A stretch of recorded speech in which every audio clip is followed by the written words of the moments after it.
이번 시간은 제가 직접 만든 그 도토리 묵가루를 이용을 해서 묵을 써 보도록 하겠습니다. 묵을 쓸 때 가장 중요한 것이 묵가루와 물의 비율인데요.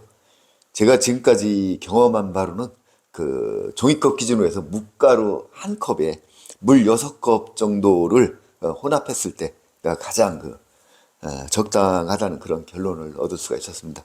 그래서 오늘도 묵가루와 물의 비율은 1대 6으로 해서 묵을 쓰도록 하겠습니다.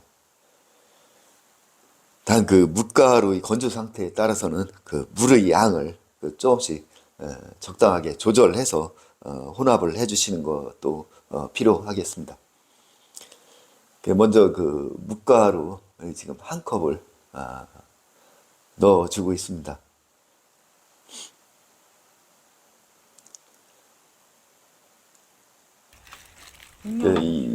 지금 묵가루의 상태가 사실은 바짝 마르질 않고 이제 막 해서 어느 정도 건조시킨 상태에서 빻아놓은 거기 때문에 수분이 좀 많이 포함이 되어 있습니다.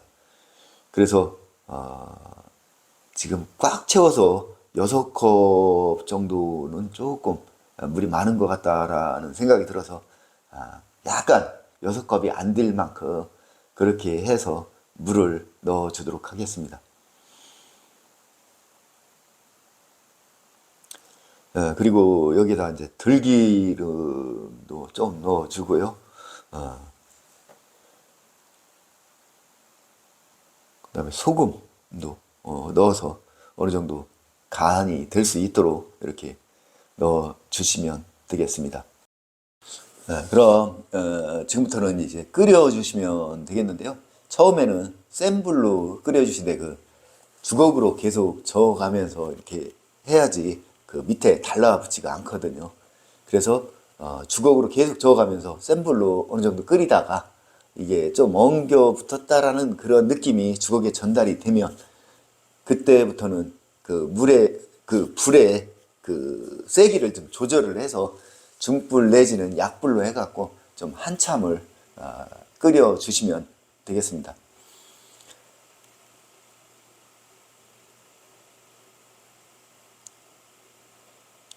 어느 정도 이제 해서 주걱으로 했을 때 물이 흐르는 것처럼 떨어지지 않고 그냥 뚝뚝 떨어지는 그 상태까지 끓여주시면 되고요. 그래서 다 끓였으면 이렇게 준비된 용기에다가 담아 주시면 되겠습니다. 이런 식으로 해서 이게 담아 놓고선 한 4시간, 5시간 정도가 지나면은 이게 굳거든요.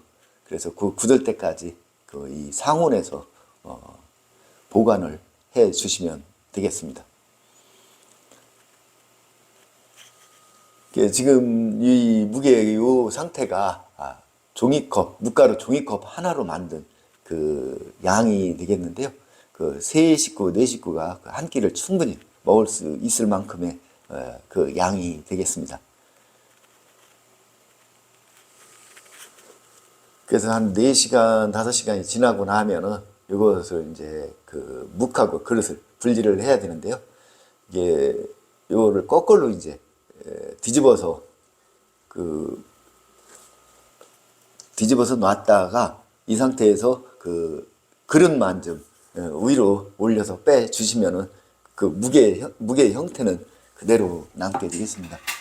그래서 이 상태에서 묵을 먹기 좋을 만큼 이렇게 해서 잘라 주시면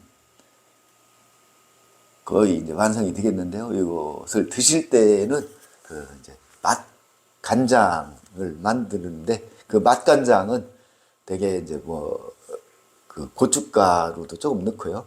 그 다음에 골파, 마늘 다진 거, 통깨 이런 식으로 해서 잘 이렇게 만들어서 같이 드시면 상당히 맛있게 드실 수가 있습니다.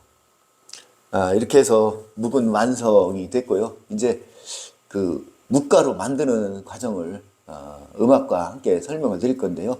한 가지 주의할 점은 묵가루를 만들 때는 기온이 좀 낮아져서 좀 약간 춥다 느껴질 때, 그러니까 더울 때 하지 마시고 추울 때 해라는 말씀을 드리는 게, 그 묵가루를 만드는 과정에서 그 가루가 상할 수도 있고, 또한 그 묵을 썼을 때 건수가 생기는 그런 경우도 있기 때문에 꼭 추울 때 그 묵가루를 만들어 주실 것을 권해드리고 싶습니다. 그럼 지금부터 그 만드는 과정을 음악과 함께 보시겠습니다.